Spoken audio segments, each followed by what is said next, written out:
Hello friends, once again welcome back to polytechnic club. Polytechnic ईजिए। तो friends, आज की इस वीडियो में हम Bihar polytechnic lateral entry, actually Bihar polytechnic बोल रहा हूँ, बट यदि आप किसी भी पॉलीटेक्निक लेटरल एंट्री की प्रिपरेशन कर रहे हैं, आइदर वो झारखंड पॉलीटेक्निक भी है, देन ये चैप्टर आपके लिए मोस्ट इंपॉर्टेंट है। एक्चुअली पिछली वीडियो में हम लोगों ने क्या कवर किया था, तो पिछली वीडियो में हम लोग क्या कवर किया, हीट एंड थर्मोडाइनमिक्स को कंप्लीट किए। अब बोले थे मैंने उस वीडियो में कि क्या करेंगे, इसके बाद हम उसके एमसीक्यू एंड पीवाईक्यू को कंप्लीट करेंगे। तो इस वीडियो में हम लोग क्या करने वाले, थर्मोडायनेमिक्स के मोस्ट इंपॉर्टेंट 30 एमसीक्यू देखेंगे। कंटेंट आपका हिंदी और इंग्लिश दोनों में अवेलेबल होने वाला है, तो आप अच्छे से कॉपी पेन लेके बैठ जाइए ताकि आप नोट बना सकें और मैं बता सकूँ कौन सा टॉपिक आपके लिए इंपॉर्टेंट है, देन आप उसे पॉइंट आउट कर पाएँ एंड नोट कर पाएँ। पीडीएफ आप लोग डाउनलोड हमारे टेलीग्राम चैनल या फिर व्हाट्सएप ग्रुप से कर लीजिएगा, लिंक आपको डिस्क्रिप्शन बॉक्स में मिलेगा। आई होप आपने प्रीवियस वीडियो को जरूर देखा होगा ताकि आपको इजीली समझ में आएगा, क्योंकि हमने उसके थ्योरी एंड फार्मूला को वन शॉट में कंप्लीट किया था। तो चलिए बिना देरी के हम लोग शुरू करते हैं अपने फर्स्ट क्वेश्चन से। फर्स्ट क्वेश्चन कुछ नहीं दोस्तों, बस ये वार्म अप क्वेश्चन है, ऐसा क्वेश्चन आपके एग्जाम में आएंगे नहीं। कह रहा है which of the following is a not a temperature scale. कहने का मतलब है निम्नलिखित में से कौन तापमापन मापक पैमाना नहीं है, मतलब उसमें हम लोग टेम्परेचर को मेजर करते हैं, ठीक है, तो हम लोग किसी यूनिट में मेजर करते हैं, तो आपको बताना है इसमें से कौन वो यूनिट नहीं है। तो जूल हमारा यूनिट नहीं है भैया। जूल को किस में मेजर करते हैं, जल्दी से बताइए। तो जूल को हम लोग एनर्जी में मेजर करते हैं, बाकी ये जो केल्विन है, सेल्सियस है, फ़ारेनहाइट है, इसमें हम लोग टेम्परेचर मेजरमेंट करते हैं। और कल मैंने आपको एक रिलेशन बताया था कि सेल्सियस से केल्विन में चेंज करने का एंड केल्विन से हमारा फ़ारेनहाइट में चेंज करने का। तो रिलेशन को आप लोग याद रखिए, न्यूमेरिकल सॉल्व करने में आपके काम आएंगे एंड इस चैप्टर से आपके न्यूमेरिकल बनते हैं, और ऑलरेडी मैंने कल बताया हूँ किस टॉपिक से आपके न्यूमेरिकल बनेंगे। नेक्स्ट प्रश्न नंबर 2 है, मोस्ट इंपॉर्टेंट प्रश्न है, ऑलरेडी पूछा जा चुका है आपके एग्जाम में, तो इसे ध्यान देना है। कह रहा है zeroth law of thermodynamics help. कहने का मतलब ऊष्मागतिकी का शून्य नियम किसमें मदद करता है, मतलब जीरोथ लॉ हमें क्या डिफाइनिंग करता है। ऑप्शन ए कह रहा है डिफाइनिंग वर्क, ऑप्शन बी कह रहा है measuring the pressure, defining the temperature and measuring the heat. तो वो क्या करता है ना, जीरोथ लॉ हम लोग का क्या करता है, टेम्परेचर को डिफाइन करता है। कैसे, जीरोथ लॉ में हम पढ़े थे, एक बॉडी मान लीजिए ए है, दूसरा बॉडी बी है, तीसरा बॉडी सी है। ए है बी के साथ इक्विलिब्रियम में है एंड देन बी हमारा सी के साथ इक्विलिब्रियम में है, तो बोलता है जीरोथ लॉ ई भी सी के साथ इक्विलिब्रियम में होगा। यही हमारा क्या कहता है, जीरोथ लॉ कहता है। तो इसे आपने ध्यान में रखना है, ये हमारा जीरोथ लॉ है। इसमें क्या रहता था, कंसेप्ट और टेम्परेचर है थ्रू इक्विलिब्रियम। अगर कोई भी थर्मल इक्विलिब्रियम कहने का क्या मतलब है भैया, दोनों का तापमान समान है, दोनों का तापमान समान है, तो देन इसका भी तापमान हमारा समान होगा। थर्मल इक्विलिब्रियम यानी टेम्परेचर से, नाम ही पढ़िए थर्मल, टेम्परेचर से लग रहा है ना, यानी क्या हो गया, तापमान। हिंदी में आप इसे पढ़ सकते हैं, सेम चीज़ जो मैंने अभी आपको बोला। ये क्वेश्चन ऑलरेडी पीवाईक्यू का पूछा हुआ क्वेश्चन है, मैंने कल आपको बोला था। एक क्वेश्चन हमारा थर्मोमीटर से आया था। क्या कह रहा है, which thermometer is most accurate among of the following, मतलब निम्नलिखित में से कौन सा तापमापक सबसे सटीक होता है। मर्क्यूरी थर्मोमीटर, अल्कोहल थर्मोमीटर या फिर platinum resistance thermometer, and option number D constant volume gas thermometer. तो इसमें सबसे एक्यूरेट मैंने कल आपको बताया था कौन सा होता है, तो ऑप्शन नंबर डी बोले तो कांस्टेंट वॉल्यूम गैस थर्मोमीटर। उसमें क्या रहता है ना, एक इधर बल्ब लगा रहेगा, इधर पाइप रहेगा, एक इधर मर्क्यूरी रहेगा, फिर इधर से ऐसे जाएगा, इसमें मर्क्यूरी रहता है इस ट्यूब में, और इधर एक स्केल बना हुआ रहेगा और इधर मर्क्यूरी लगा रहेगा, उसके हिसाब से टेम्परेचर रीडिंग रहता है। एक बल्ब टाइप का रहता है, इसमें हम लोग गैस फिल करते हैं। गैस का नाम आप लोग को कमेंट बॉक्स में बताना है, कल ऑलरेडी गैस का जिक्र हम लोग किए थे कि कौन सा गैस का यूज करते हैं। तो आई होप आप कमेंट जरूर कीजिएगा, क्योंकि आपको यह पता होगा। एंड इसका उपयोग करते हैं, it's provide a precise measurement. कहने का मतलब एकदम छोटा से छोटा तापमान में भी अंतर होगा ना, ये हमें क्या करेगा, बता देगा, और ये इजीली मेजर कर लेता है, इसलिए हम लोग इसका उपयोग करते हैं। नेक्स्ट क्वेश्चन आ रहा है, first law of thermodynamics PYQ का क्वेश्चन है, कल मैंने आपको बताया था। स्टार्टिंग का क्वेश्चन देखिए, जब भी हम लोग एमसीक्यू करते हैं ना, हमारा पहले प्रयास रहता है, मेरे पास जितने, जैसे पीवाईक्यू क्वेश्चन मैं आपको बताया कहाँ से कलेक्ट करता हूँ, तो मेरे पास जितने पीवाईक्यू क्वेश्चन आते हैं जो आप लोग बताते हैं, देन उससे पहले करते हैं, देन उसके बाद हम लोग उस चैप्टर से इंपॉर्टेंट रिमेनिंग टॉपिक्स को कवर करते हैं एंड उसके करते हैं। स्टार्टिंग का क्वेश्चन है, सभी वीडियो का आपका पीवाईक्यू ही देखने को मिलेगा। कह रहा है first law of thermodynamics based on, ऊष्मागतिकी का पहला नियम किस पे आधारित है। तो ऊष्मागतिकी का पहला नियम आपके चार्ज के एनर्जी के संरक्षण पे आधारित है, यानी बोले तो कंजर्वेशन ऑफ एनर्जी हो जाता है। कुछ लॉज हैं, मैंने आपको ऑलरेडी बताया कि जिससे आपसे पूछेंगे वो किस पे बेस्ड है। ऑलरेडी फिर से मैं डिस्कस कर देना चाहता हूँ, किरचॉफ्स लॉ आपसे पूछेंगे, किरचॉफ्स के दोनों नियम इससे न्यूमेरिकल भी रहते हैं, तो इसे याद रखिएगा, ये मोस्ट इंपॉर्टेंट है। अभी हम लोग थर्मोडाइनमिक्स लॉ देखे, फिर लेंज लॉ देखे थे, तो इन सभी किस पे बेस्ड है उसे आप याद रखिए। एक और चीज़ कह रहा है कि ये जो थर्मोडाइनमिक्स लॉ ये क्या कहता क्या है, तो इसका स्टेटमेंट था ये एनर्जी नाइदर भी क्रिएटेड नॉट भी डिस्ट्रॉयड, ना तो आप एनर्जी को उत्पन्न कर सकते हैं बना सकते हैं, नहीं आप उसे कम्प्लीटली डिस्ट्रॉय कर सकते हैं। तो क्या होता है, बस एक मतलब एक स्टेट से दूसरे स्टेट में वो क्या होता है ट्रांसफ़र होते रहता है, बट आप उसे नहीं क्रिएट कर सकते, नहीं विनाश कर सकते। तो ये हो जाता है हमारा। क्वेश्चन नंबर 5 आपका कर रहा है which of the true for isothermal process. Already कल मैंने आपको डिस्कस किया था इंपॉर्टेंट क्वेश्चन बता के कि आइसोथर्मल प्रोसेस में क्या होता है। थर्मल कहने का मतलब क्या है भैया, टेम्परेचर जो रहेगा ना वो सेम रहेगा, टेम्परेचर क्या रहता है, सेम रहता है। अगर टेम्परेचर सेम है तो डेल्टा टी बोले तो चेंज इन टेम्परेचर क्या होगा, तो change in temperature T1 minus T2 होता है। जब दोनों टेम्परेचर सेम है यानी डेल्टा टी है इज इक्वल टू हमारा क्या होगा, delta T is equal to हमारा 0 होगा। इसे एक अदर तरीका से आपने याद रखना है, अगर क्वेश्चन में बोले प्रोसेस इज आइसोथर्मल देन आपको डेल्टा टी की वैल्यू वहाँ पे 0 लेनी है, इसे याद रखिएगा। डेल्टा क्यू किस में 0 होता है आपको ये कमेंट बॉक्स में बताना है, तो इसे आप लोग क्या करेंगे कमेंट करेंगे। अभी फिलहाल इस प्रश्न का correct answer option number B होगा, बट आपको इसे कमेंट करना है डेल्टा क्यू कौन सा प्रोसेस में हमारा 0 होता है। The relation between the CP and CB, कल मैंने ऑलरेडी आपको बताया था CP और CB का रिलेशन आपसे पूछा जाएगा, और इससे हम लोग कौन से मतलब इसे हम लोग कौन से रिलेशन से जानते हैं, तो इसे मैंने आपको ऑलरेडी बोला था मेयर्स के रिलेशन से पूछा जाता है। फॉर आइडियल गैस के लिए मेयर एक रिलेशन दिए थे, उसमें क्या पढ़े थे हम लोग, CP minus CB is equal to R। मैंने आपको उसमें अच्छे से बताया था CP का वैल्यू क्या लेना है, CR का वैल्यू क्या लेना है। कमेंट बॉक्स में बताइए CP क्या है एंड CR क्या है, और ये हमारा R होता है रियल गैस कांस्टेंट, एंड आपको R का वैल्यू भी कमेंट बॉक्स में बताना है कि R का वैल्यू हमारा क्या होता है। क्वेश्चन नंबर 7 यहाँ से न्यूमेरिकल भी पूछा गया ऑलरेडी आपके एग्जाम में, तो इसे ध्यान देना है। कह रहा है efficiency of Carnot engine depend on, मतलब कार्नोट इंजन की दक्षता किस पर निर्भर करती है, वर्किंग सब्सटेंस पे, प्रेशर पे, टेम्परेचर ऑफ सिंक पे, या फिर वॉल्यूम पे। तो देखिए कार्नोट इंजन की जो दक्षता होती है हमारी किस पे डिपेंड करती है, तो वो हमारी डिपेंड करती है टेम्परेचर और टेम्परेचर सोर्स एंड सिंक्स, मतलब उसमें क्या आप टेम्परेचर सोर्स। ये देखिए इफिशियंसी निकालने का फार्मूला क्या है, मैंने आपको 2-3 फार्मूला बताए थे और बहुत अच्छे से डायग्राम के। अगर कुछ उसमें डाउट होगा तो कमेंट जरूर कीजिएगा। क्या था TC/TH, तो ये क्या है टेम्परेचर सोर्स ही है ना। ये वाला जो देख रहे हैं ये टेम्परेचर सोर्स है, ये क्या सिंक यानी ठंडा जो आउटपुट निकल रहा है वहाँ का टेम्परेचर, ये जो इनपुट दे रहा है वहाँ का टेम्परेचर। तो क्या कर रहा है ये टेम्परेचर पे ही डिपेंड करता है ना, तो टेम्परेचर ऑफ सोर्स है एंड हिंक, मतलब ये सोर्स है और ये सिंक जो आउटपुट निकल रहा है ये उसका दोनों का टेम्परेचर पे क्या करता है हमारे इंजन की दक्षता निर्भर करती है, बोले तो उसकी एफिशिएंसी। मैंने आपको ऑलरेडी बनाया था कि कोई भी इंजन है तो हम लोग उसे कैसे मानेंगे, अच्छा तो कुछ ना कुछ उसका परफॉर्मेंस रहना चाहिए चेक करने का। जैसे हम बोलते हैं अच्छा इस आदमी के पास इतना स्टेमिना इतना ताकत है, तो वैसे ही हम लोग इसका एफिशिएंसी निकालते हैं कि अच्छा ये मशीन कितना एनर्जी कितना हीट देने पे कितना वर्क आउटपुट निकलता है, तो उस हिसाब से हम लोग एफिशिएंसी निकालते हैं। तो ये हो गया इसका करेक्ट आंसर। फॉर्मूला याद रखिएगा, न्यूमेरिकल इससे पूछे जाते हैं, तो इसे आपने अच्छे से याद रखना, थोड़ा सा भी इसे छोड़ना नहीं है। नेक्स्ट प्रश्न नंबर 8 में आपसे पूछा गया है which is not a thermodynamics process, मतलब नीचे कुछ प्रोसेस दिए गए उसमें से थर्मोडाइनमिक प्रोसेस कौन सा नहीं, बोले तो निम्न में कौन उष्मागतिकी प्रक्रिया नहीं है। आइसोथर्मल तो ये हमारा प्रोसेस होता है, आइसोकोरिक हमारा ऑलरेडी प्रोसेस होता है, आइडियाबैटिक ऑलरेडी प्रोसेस होता है। अब क्या हमारा प्रोसेस नहीं होता है, तो पैराबोलिक नाम का कोई भी हमारा प्रोसेस नहीं है थर्मोडाइनमिक्स में। आइसोथर्मल में क्या रहता है, तो आइसोथर्मल में आपका टेम्परेचर कांस्टेंट रहता है यानी delta T is equal to इसमें 0 हो जाता है। एंड आइसोकोरिक में बोले तो आइसोकोरिक में हमारा वॉल्यूम कांस्टेंट रहता है यानी डेल्टा भी इज इक्वल टू 0 रहता है। आइडियाबैटिक में हमारा क्या रहता है, तो आइडियाबैटिक में delta Q is equal to 0 रहता है। तो इन तीनों को आपने प्लीज़ अच्छे से याद रखना, तीनों में से एक रह सकता है, अगर तीनों में से कोई नहीं है तो इन तीनों से एक न्यूमेरिकल रह सकता है। न्यूमेरिकल में बोलेगा प्रोसेस आइसोथर्मल है, आइसोकोरिक है, आइसोबारिक है, देन आपको डेल्टा टी डेल्टा भी डेल्टा क्यू क्या लेना है, इसे आपने ध्यान रखना है। नेक्स्ट क्वेश्चन है ऐसा यूनिट ऑफ हीट, ये एक बार भी नहीं पूछा गया बट इंक्लूड किया हूँ, बस छोटा सा क्वेश्चन है बट उसे याद रखना है कि हीट का ऐसा यूनिट हम लोगों का क्या होता है। तो हीट का ऐसा यूनिट हम लोग का जूल होता है, ऑलरेडी हम लोग डिस्कस कर चुके हैं। यानी उष्मा का ऐसा ही मात्रक क्या है, तो उष्मा का ऐसा ही मात्रक हमारा जूल है। हीट है क्या था, हीट एक फॉर्म ऑफ एनर्जी है, इसलिए एनर्जी का ऐसा ही मात्रक जूल होता है एंड जूल का ऐसा यूनिट क्या होता है, एनर्जी।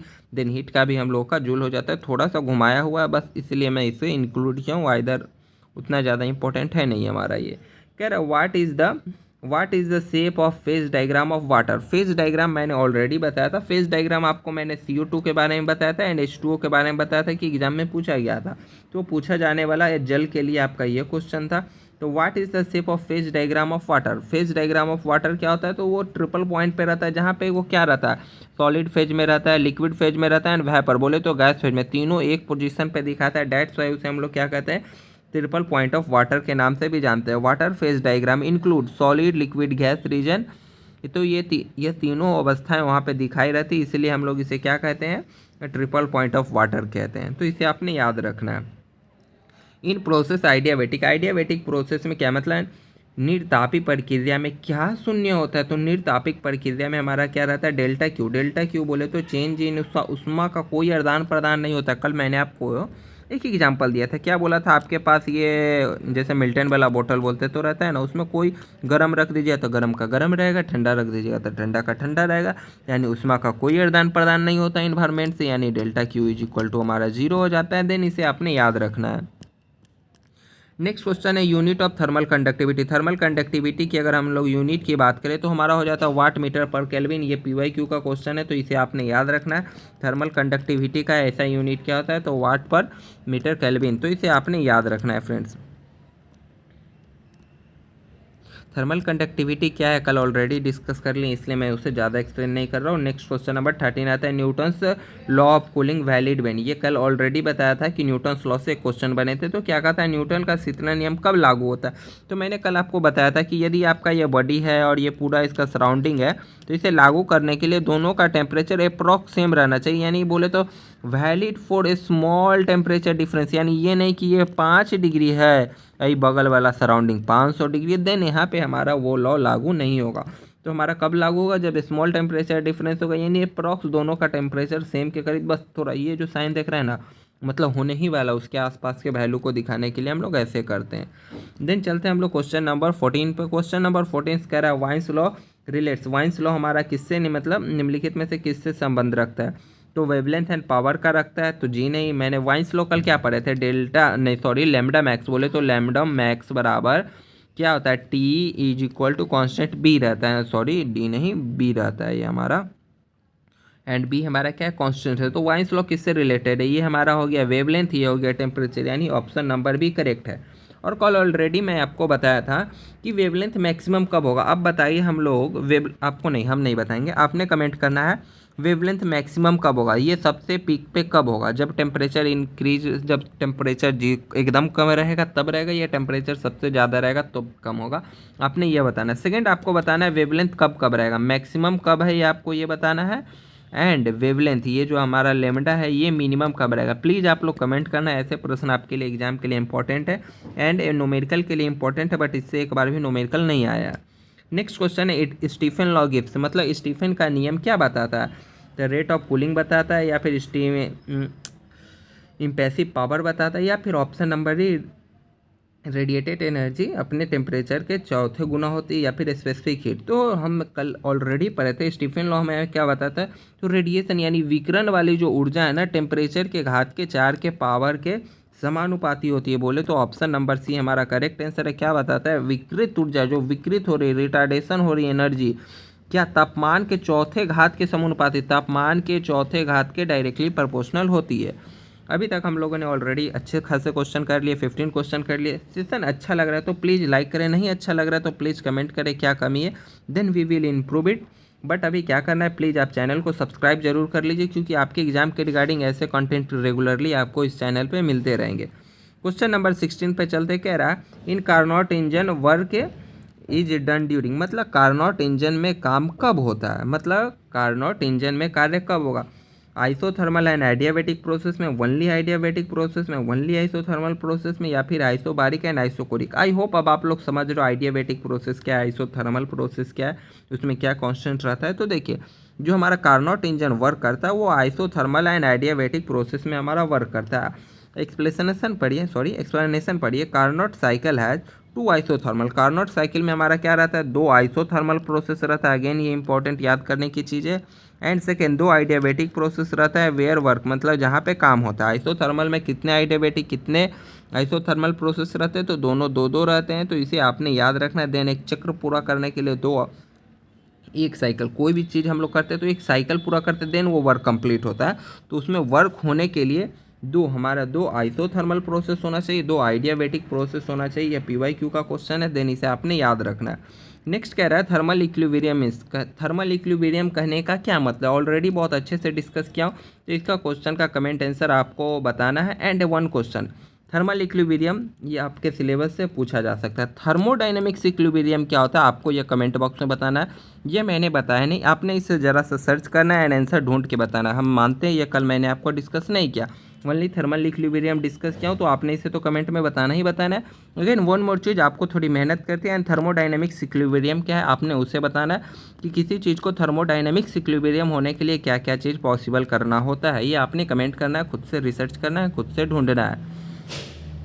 थर्मल इक्विलिब्रियम क्या है ये भी आपको कमेंट करना है, मैं डिस्कस नहीं करने वाला हूँ यार। क्या कह रहा है, work done in adiabatic process. Adiabatic process में हमारा वर्क डन क्या होता है, तो देखिए वर्क डन बराबर हम लोगों का क्या होता है, तो वर्क डन निकालने का सीधा सा फॉर्मूला, वर्क डन निकालना आइडियाबैटिक प्रोसेस में। आइडियाबैटिक प्रोसेस यानी कहने का क्या मतलब है, delta Q is equal to हमारे 0 हो जाएगा। तो हम लोग फर्स्ट लॉ क्या पढ़े, थर्मोडायनेमिक्स के फर्स्ट लॉ से जब हम लोग देखें, जब अगर डेल्टा क्यू हो जाएगा तो जो हमारा वर्क हो जाता है ना, डेल्टा क्यू, मैंने आपको ऑलरेडी फार्मूला बताया था ना, तो जो हमारा डेल्टा क्यू है यदि वो 0 हो जाएगा तो जो हमारा वर्क डन आता है वो क्या आ जाएगा, सीधा डेल्टा यू आ जाएगा। डेल्टा यू हमारा क्या था, तो डेल्टा यू हमारा चेंज इन इंटरनल एनर्जी था ना भैया। थर्मोडायनेमिक्स फर्स्ट लॉ देखिए, वहाँ पे एक फार्मूला लिखे थे, यही वाला फार्मूला था। उसमें आप डेल्टा क्यू को 0 पुट कीजिए, देखिए डब्ल्यू बराबर क्या आ जाएगा, डेल्टा यू आ जाएगा, यानी चेंज इन इंटरनल एनर्जी आ जाएगी, equal to change in internal energy. तो इसे आपने याद रखना है, ऐसे ही ऐसे क्वेश्चन आपके एग्जाम में बनेंगे। क्वेश्चन नंबर 19 कह रहा है specific heat at constant volume represent. जो मैंने आपसे CP एंड CP पूछा था, लीजिए CP तो मैं बता दिया है यहाँ पे, अब आपको CP बताना है CP क्या डिनोट करता है। तो CP हमारा क्या होता है, स्पेसिफिक हीट, कल ऑलरेडी बताया था। स्पेसिफिक हीट भी लिखा है, कहने का मतलब constant volume, specific heat at constant volume होता है। क्वेश्चन नंबर 20 देखिए आप क्या क्या कर रहा है, the area under PV diagram curve represent. PV diagram कहने का मतलब ये आपका प्रेशर हो गया या एंड आपका वॉल्यूम हो गया, देन प्रेशर वॉल्यूम डायग्राम बनाएंगे तो PV ऐसे आता है। तो ये जो एरिया इसके अंदर आ रहा है, बोले तो ये इसका अंदर जो एरिया आपका आ रहा है ना, ये क्या बताता है, ये वर्क डन को बताता है कि यहाँ से यहाँ तक के बीच में कितना कार्य किया भैया, तू कितना कार्य किया, यह ग्राफ यही बताता है। ऑलरेडी बताया था कि ग्राफ रिलेटेड आपका एक क्वेश्चन आया था, तो वो क्वेश्चन यही था कि अगर एरिया निकालना है आपके अंदर तो PV डायग्राम के अंदर कैसा, मतलब जो एरिया आता है वो क्या आता है, तो वो area under PV diagram work done बताता है कि उस सिस्टम में हमारा कितना कार्य हुआ। ठीक है, आई होप आपको कोई डाउट नहीं होगा। अगर किसी भी प्रश्न में डाउट आता है प्लीज़ कमेंट जरूर कीजिए। Heat energy is transfer from one body to another body. Heat energy कब ट्रांसफ़र होता है एक बॉडी से दूसरे बॉडी में, डेंसिटी डिफरेंस के कारण, टेम्परेचर डिफरेंस के कारण, वॉल्यूम डिफरेंस के कारण, प्रेशर डिफरेंस के कारण। कमेंट बॉक्स में बताना है आपको अभी तक कमेंट करके, क्योंकि ऑलरेडी मैंने आपको बताया था कि तापमान का संचालन कब होगा। मैंने आपको ऑलरेडी एक गर्म पानी ठंडा पानी का एग्जांपल दिया था, डेट मीन्स टेम्परेचर डिफरेंस था। देन आप पानी आपका नॉर्मल होता था और आप नहा लेते थे, देन ये प्रोसेस था, यानी कब हीट ट्रांसफ़र होता जब टेम्परेचर का डिफरेंस रहता था। क्वेश्चन नंबर 22 कह रहा है heat supply to a system its internal energy will, मतलब यदि किसी तंत्र को ऊष्मा दी जाए तो उसकी आंतरिक ऊर्जा क्या होगी। कोई सिस्टम है, आपने इसे हीट दिया तो हीट देने के बाद क्या होगा, तो उसकी जो इंटरनल एनर्जी, उसके अंदर की एनर्जी, वो तो आइदर या फिर इंक्रीज कर सकती है या फिर डिक्रीज भी कर सकती है। ऐसा नहीं कि आप अगर हीट सप्लाई करें तो हीट सप्लाई करने से कोई भी चीज़ जरूरी नहीं है, सब चीज़ में यदि आप हीट दीजिएगा तो वो क्या करेगा, गर्मे करेगा, इंटरनल एनर्जी को बढ़ाएगा। नहीं भैया, ऐसा कुछ नहीं है, ये आपका मिथ है। वो है आइदर वो इंक्रीज कर सकती है, आइदर वो डिक्रीज कर सकती है। तो ऑप्शन नंबर सी यहाँ पे हमारा करेक्ट आंसर होगा। नेक्स्ट चलते हैं हम लोग क्वेश्चन नंबर 22। क्या कह रहा है, isothermal process expansion of gas. Isothermal process expansion of gas हमारा क्या है, इसमें क्या होता है, मतलब गैस के समतापिक विस्तार में इंटरनल एनर्जी इंक्रीज करती है, वर्क डन 0 होता है, टेम्परेचर इंक्रीज करता है, या फिर इंटरनल एनर्जी रिमेन्स कांस्टेंट रहती है। तो आइसोथर्मल कहने का मतलब वहाँ पे हमारा क्या है, टेम्परेचर हम लोग का सेम रह रहा है, आइसोथर्मल है, उसमें हम लोग का गैस का एक्सपेंशन हो रहा है, यानी कुछ नहीं दे रहे, तो उसमें क्या रहेगा, रिमेन्स कांस्टेंट, उसका इंटरनल एनर्जी हम लोग का क्या रहेगा, रिमेन्स कांस्टेंट।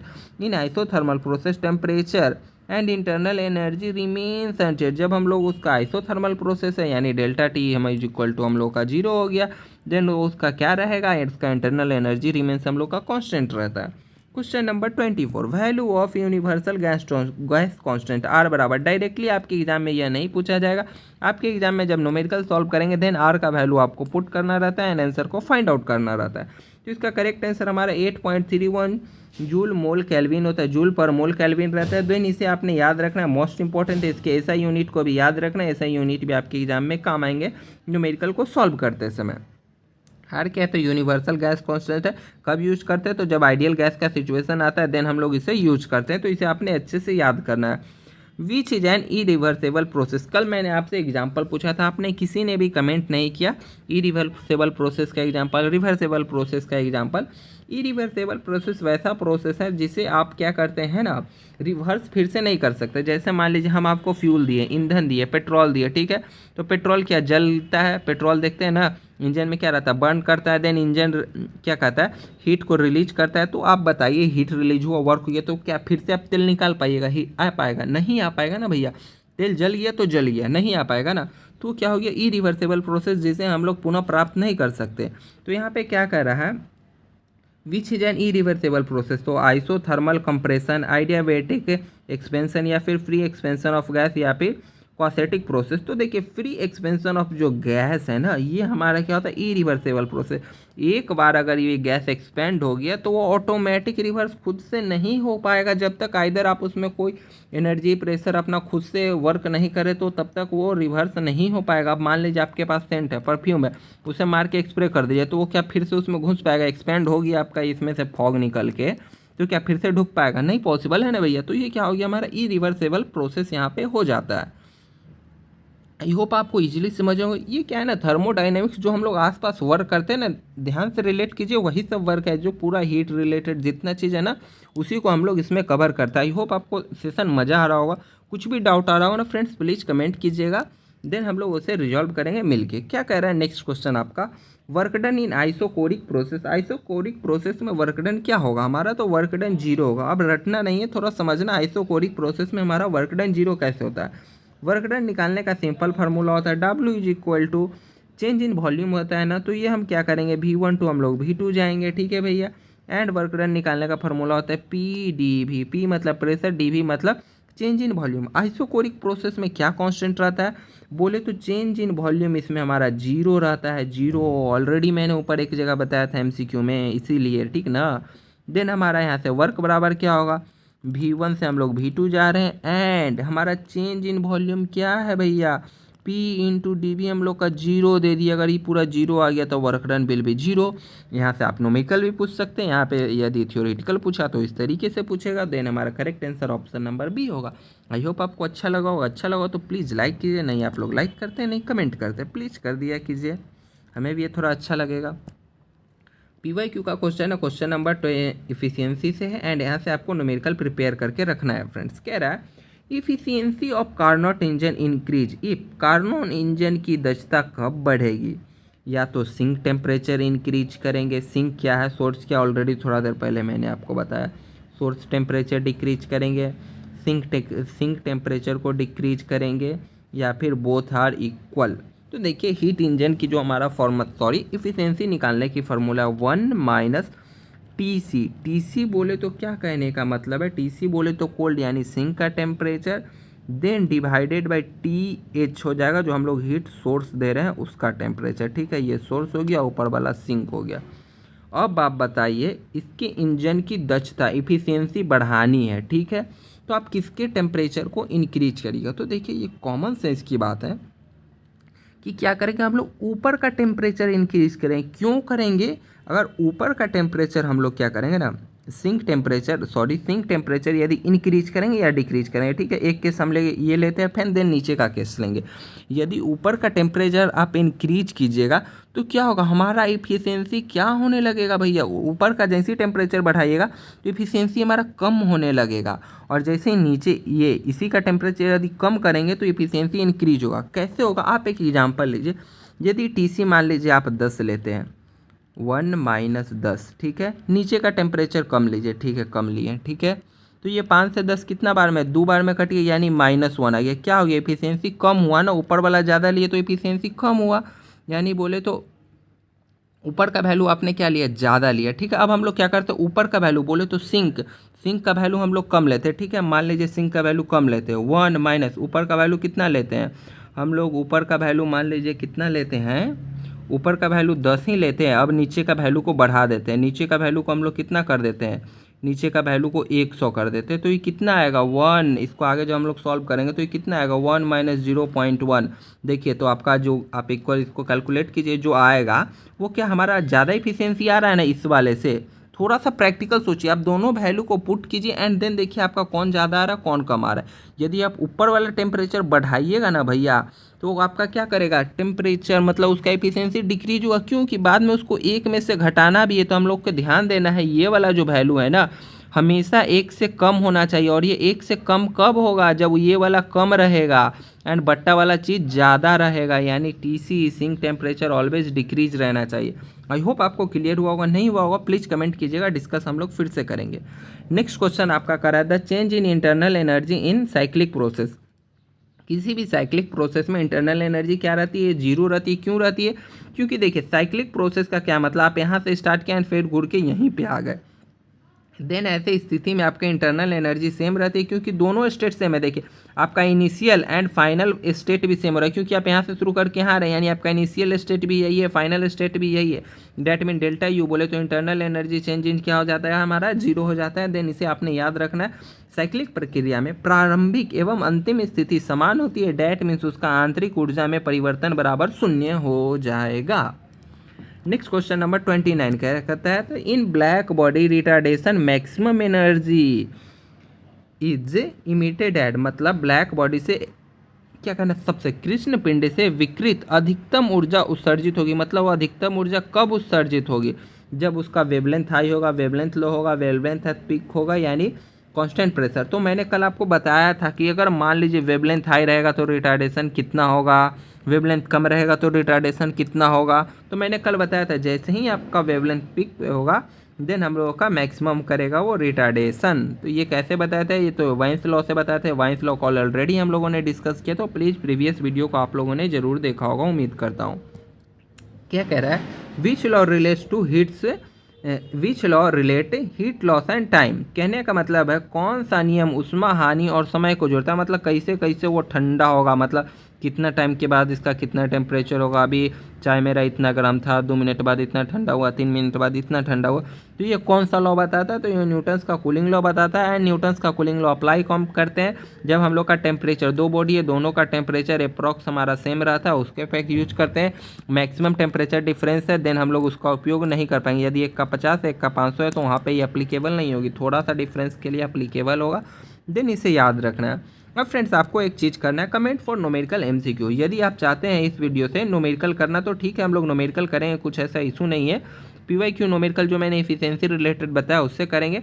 बट आपने क्या करना है, प्लीज़ आपको कमेंट कर देना है कि आपको न्यूमेरिकल सेशन करना चाहते हैं। अगर आपका पहले से प्रैक्टिस है तो कोई बात नहीं, हम लोग नहीं जाएंगे उस पर डिस्कस करेंगे, हम लोग दूसरे चैप्टर पे करेंगे। यदि आपका किसी चैप्टर रिलेटेड कोई भी डाउट है, यदि चाहते हैं वो चैप्टर हम लोग पहले डिस्कस कर ले, देन आपने क्या करना, उस चैप्टर का नाम कमेंट बॉक्स में डाल देना है, हम लोग उसमें नेक्स्ट सेशन जरूर करेंगे एंड डेफिनेटली करेंगे। आप कमेंट कुछ करके जाइएगा। वीडियो कैसा लगा, पसंद है तो लाइक कीजिए, और फ्रेंड्स हमारे साथ बने रहने के लिए बहुत बहुत धन्यवाद। मिलते हैं जल्दी हम लोग अगली वीडियो में के लिए, तब तक के लिए bye bye, take care and जय हिंद फ्रेंड्स।